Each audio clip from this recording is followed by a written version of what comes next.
Deuteronomy chapter 15. At the end of every 7 years thou shalt make a release, and this is the manner of the release.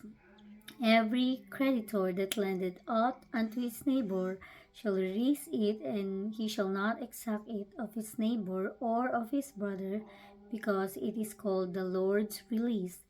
Of a foreigner thou mayest exact it again, but that which is thine with thy brother thine hand shall release. Save when there shall be no poor among you. For the Lord shall greatly bless thee in the land which the Lord thy God giveth thee for an inheritance to possess it.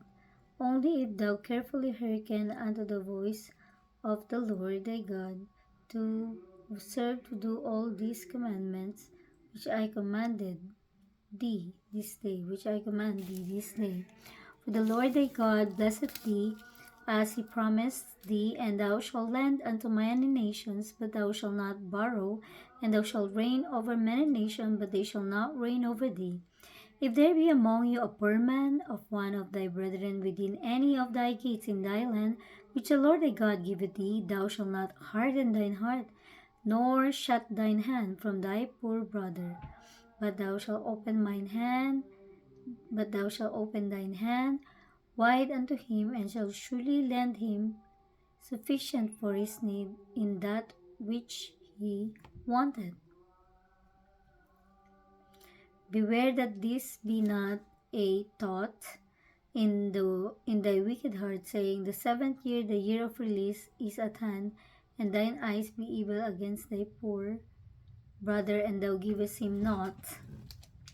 And he cry unto the Lord against thee, and it be sin unto thee. Thou shalt surely give him, and thine heart shall not be grieved when thou givest unto him, because that for this thing the Lord thy God shall bless thee in all thy works, and in all that thou puttest thine hand unto. For the poor shall never cease out of thine land. Therefore I command thee, saying, Thou shalt open thine hand wide unto thy brother, to thy poor, and to thy needy in thy land. And if thy brother, an Hebrew man or an Hebrew woman, be sold unto thee, and serve thee 6 years, then in the 7th year thou shalt let him go free from thee. And when thou sendest him out free from thee, thou shalt not let him go away empty. Thou shalt finish him liberally out of thy flock, and out of thy door, and out of thy winepress, of that wherewith the Lord thy God hath blessed thee. Thou shalt give unto him.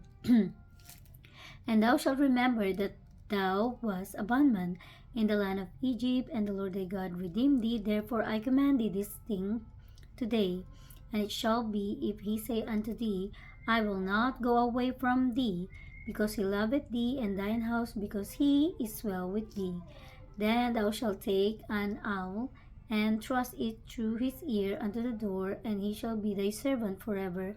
And also unto thy maidservant thou shalt do likewise. It shall not seem hard unto thee when thou sendest him away free from thee, for he hath been worth a double hired servant to thee in serving thee 6 years, and the Lord thy God shall bless thee in all that thou doest. All the firstlings males that come of thy herd and of thy flock thou shalt sanctify unto the Lord thy God. Thou shalt do no work with the firstlings of thy bullock, nor shear the firstlings of thy sheep. Thou shalt eat it before the Lord thy God year by year in the place which the Lord shall choose, thou and thy household. And if there be any blemish therein, as if it be lame or blind, or have any ill blemish, thou shalt not sacrifice it unto the Lord thy God. Thou shalt eat it within thy gates, and unclean and the clean person shall eat it alike, as the roebuck and as the hart. Only thou shalt not eat the blood thereof, thou shalt pour it upon the ground as water.